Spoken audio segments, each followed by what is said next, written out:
Click, click. Your safety comes first with the First Alert Radar Network. First just got faster. Live from Augusta, you're watching News 12 at 6 o'clock.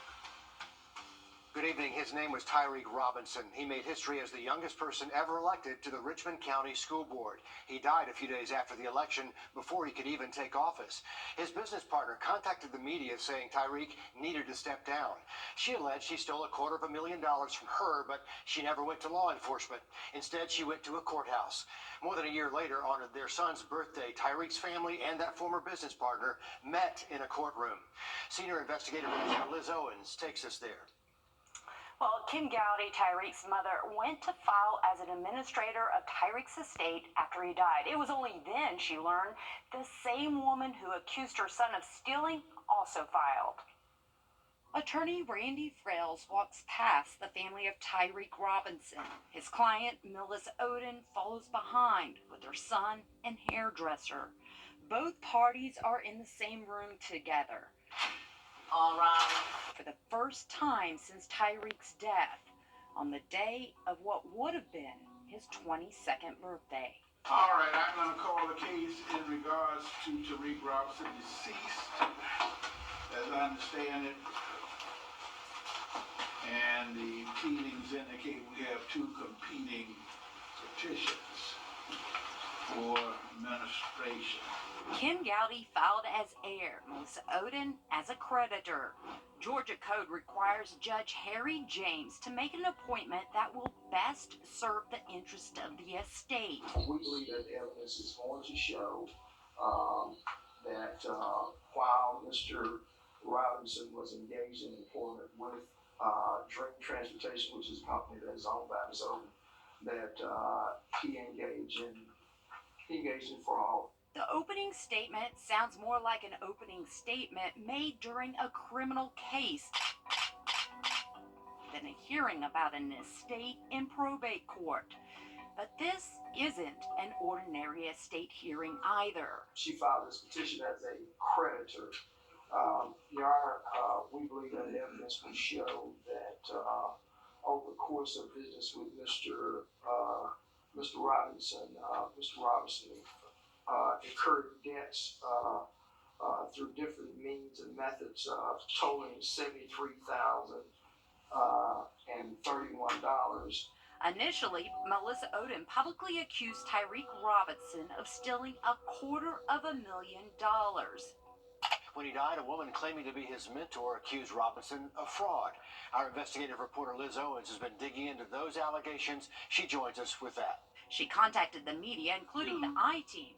She called for Tyreek's resignation after he just became the youngest person ever elected to the Richmond County Board of Education. Basically, what we're being told is a lady that has been serving as your mentor for a number of years and invested heavily in your business is accusing you of stealing money from her, not only to run the business, but apparently spending some of the company money on campaign expenditures. And what do you have to say about that? Well, first of all, the allegations that she has put out there are false. Tyreek died the following day after going on to the Austin Road Show. These are charges that Tyreek used without anyone's permission against my personal credit card and the company's credit card.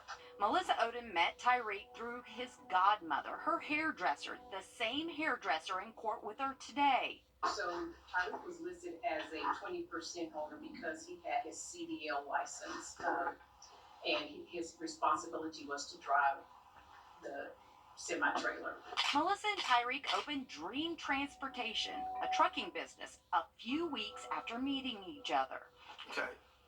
Was he capable of driving semi-tractor trailer He trucks? was not.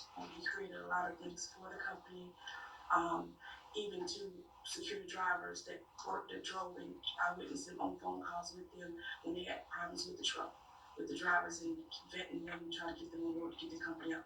Calls, invoices, emails, and all things like that went to him because he was the one doing the bids and loans and stuff like that for the company.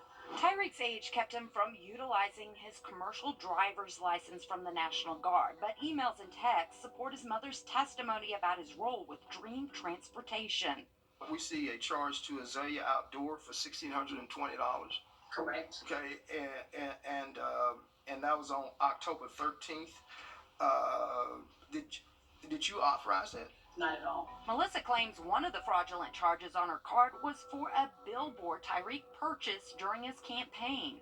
Emails showed the person sending the designs to the billboard company was not Tyreek, but Melanie Taylor, the hairdresser here in court with Melissa. Melanie forwarded the email exchange between herself and the billboard company to Tyreek, which shows the bill came to her, not him. Tyreek made this Facebook post after the billboard went up, thanking Melanie. Melanie's name is also listed on Tyreek's campaign disclosure report as treasurer. You have a charge of a wire for $50,000. Yes, sir. Okay, and what was the purpose of that wire? The wire was to purchase a Sprinter van that we were going to use for transportation for the company. Melissa and Tyreek revamped the company after problems with the semi-truck. They moved away from freight and began promoting Dream Transportation as a luxury transport business. The bill of sale, there's no title to it at this time. The bill of sale ended up instead of the name of the corporation that the parties had owned. The van actually ended up, the bill of sale actually ended up in the name of Mr. Robinson. Melissa's petition for administrator states it should have gone under the name of the company, not Dream Transportation, but instead the place at Shadow Oaks, the name of one of Melissa's nursing homes. Text messages show Tyreek consulted with a lawyer about the title, the same lawyer here representing Melissa Oden in court for his estate. Randy Frails also represents the Richmond County Sheriff's Office, the agency which investigated Tyreek's death and ruled it a suicide. Let's just go ahead and deal with the elephant in the room. There has been rumor and context that you and this young man were dating. Not at all. He stated that he called me his auntie. Photos and texts reveal her relationship with the 20-year-old was more than business partners. This text shows Tyreek sending her instructions to disarm his security system at his apartment, the same apartment his brother would later find him dead. My son was taking trips to his home, and my son was receiving money from his own on a regular basis. Some refer to him as a boy toy. I have never and never will condone myself in that manner. I'm not that type of person. Melissa's ex-boyfriend suspected there was more to the relationship than just business. Enough so, he flew from Texas to Cherokee, North Carolina to confront the two at a casino. Police charged the ex with assaulting Tyreek and Melissa, but the DA later dropped the case. Melissa recanted her statements after Tyreek died and told Cherokee police Tyreek, not her ex, was the aggressor. Just last month, Melissa called police on the same ex after flying out to visit him in Texas. If he could go back to that address, the person said they're going to leave my stuff outside. He threatened my life and my safety, so I can't go back and get it. The police report lists the call as kidnapping held against Will, but police did not arrest or charge Lancey Meeks, the ex-boyfriend. Lancey contacted the I-team a few days after the incident. He told us he feared Melissa was trying to set him up. He says the two got into a fight after he went through her phone and found a text message concerning Tyreek. Ultimately, my folks are trying to get resolution to their child that they lost far too young under obviously extremely unfortunate and very public circumstances due to how it came out. But ultimately, my folks want to be named as his administrator, resolve all the claims of the estate, and they'll put all this to bed. I think they have the right and the obligation to be named as administrator for the estate of their son. Georgia Code instructs probate judges to consider appointing an heir as an administrator over a creditor. There was no contradictory evidence as to the fact that Mr. Robinson apparently, through artful means of trickery and fraud, didn't defraud the company to the amount of over $23,000. Judge Harry James does neither. He appoints a third-party administrator after first ordering the only real asset of value be turned over. The order states Tyreek voluntarily relinquished his shares of the company to Miss Oden, who retains 100% of the company. The 2015 Mercedes van is the sole property of Miss Oden. Therefore, she is entitled to immediate possession. Documents from the South Carolina Secretary of State's office show otherwise. We obtained the articles of incorporation for Dream Transportation shortly after Tyreek's death. The documents do not show Melissa Oden as 100% owner, as stated in the judge's order, but instead 40%, with her son, godson, and Tyreek each holding 20% of ownership.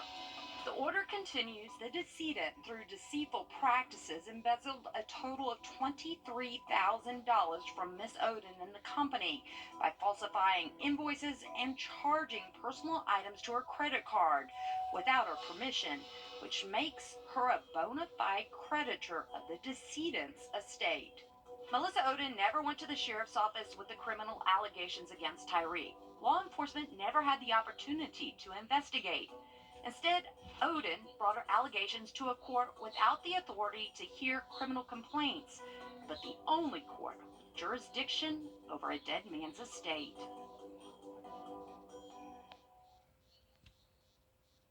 Attorney Randy Frail's former business partner Melissa Oden and hairdresser Melanie Taylor did not respond to the paper trail we uncovered during our investigation.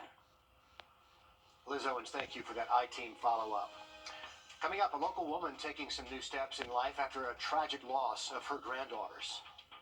My faith is what helps me walk through this journey.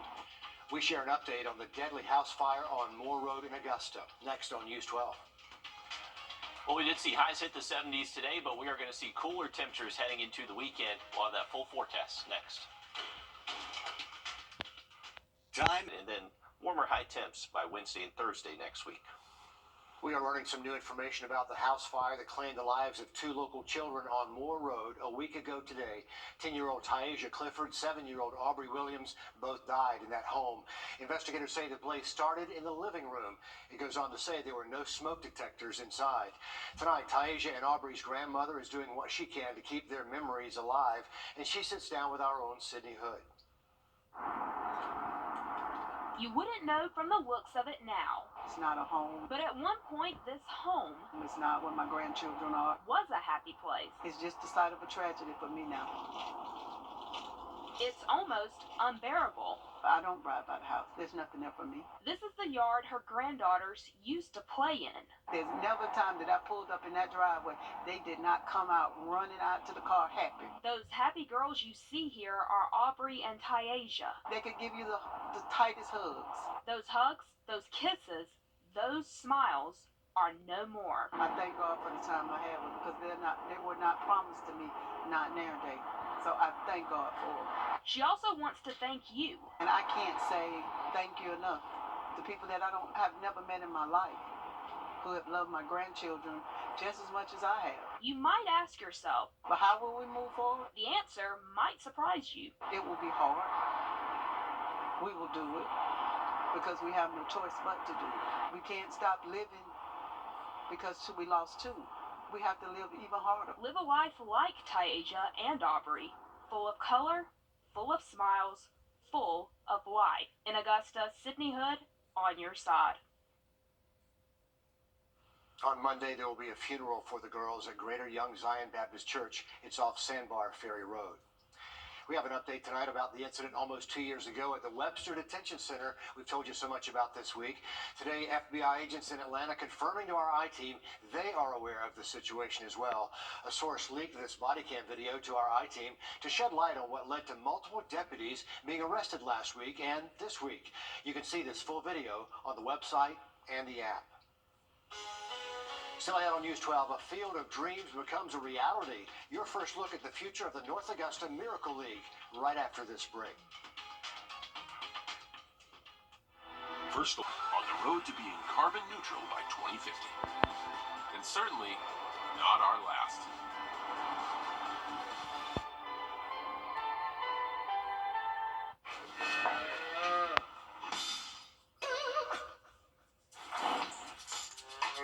Sick beats, Mrs. H. Thanks, Marvin.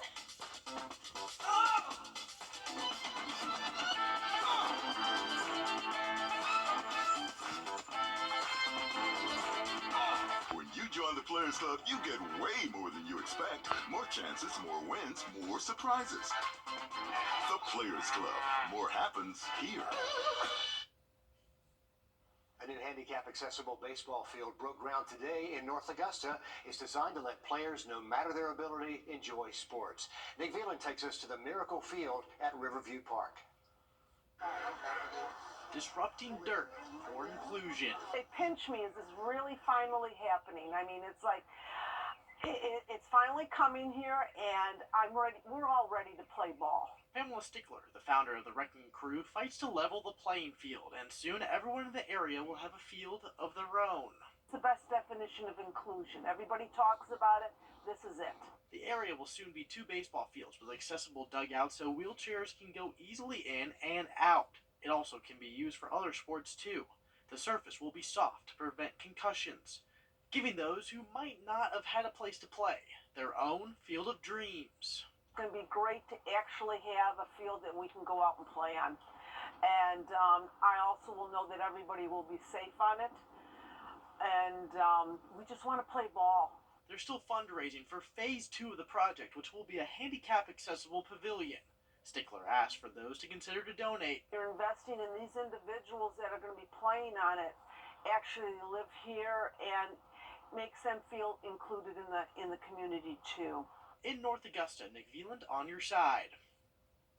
It's going to be a great asset to this whole area. If you're interested in helping out, you can donate, and you can find that link on our website. Can't wait to see that progress. Hey, you know what? We're not news here, but there's a party going on right down the hallway from the studio where I'm sitting. Here's a live look at our 70th anniversary celebration just kicking off here at the station. You might see some old faces, maybe some new ones too. WRDW TV first hit the air back in February 1954 in the days of black and white television and shooting our news stories on film. And those were the days of Walter Cronkite and Captain Kangaroo. And sitting in this new modern facility, we have a lot to celebrate this year. So thanks for turning out and celebrating with us. To help us do that, we're having a watch and win on-air contest for you running right now. You can watch our 6 p.m. or 6 a.m. newscast and then listen for the word of the day. What you do is scan the code right there if you don't already have the app, and you can enter there. Winners are going to be chosen every day for a $70 gift card for gas. Then you become eligible to win a drawing for a 70-inch television. Oh, by the way, today's word of the day is media. The contest goes from now until March the 12th, Monday through Friday, and good luck. Thanks for playing. And we do have some nice weather sticking around for Friday and most of the weekend. Just going to feel a little bit cooler Saturday and Sunday. Have another quick look at the forecast just after the break. Remember, you pay nothing until we win for you. Coming up on the CBS Evening News, our in-depth look at gun violence. We sit down with shooting survivors and family members who are now united in their mission to prevent future tragedies.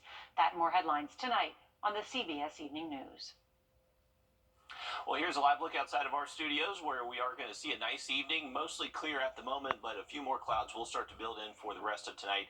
We're still in the mid-60s, and if you're stepping out this evening, it's not going to feel overly cold. We should actually see lows stay in the 40s tonight, so if you have an early tea time, no need to worry about a frost or freeze delay. By midday, we should be in the low 60s, and then afternoon, temps should be hitting the mid and upper 60s, but you can see, unfortunately, not as much sunshine out there tomorrow. We're expecting a lot of cloud cover both Friday and Saturday. And across the country, most of the rain over the next 7 days is staying across the west coast. For us here locally, not much rain in store for the CSRA. So outdoor plans for the weekend do look dry, and most of next week, temperatures just gradually warming up. Looks good, Riley. Our next live update comes at the top of the hour over on 26 News. If we don't see you there, we'll meet right back here at 11 o'clock. Have a great evening, and we'll see you at 7 or 11.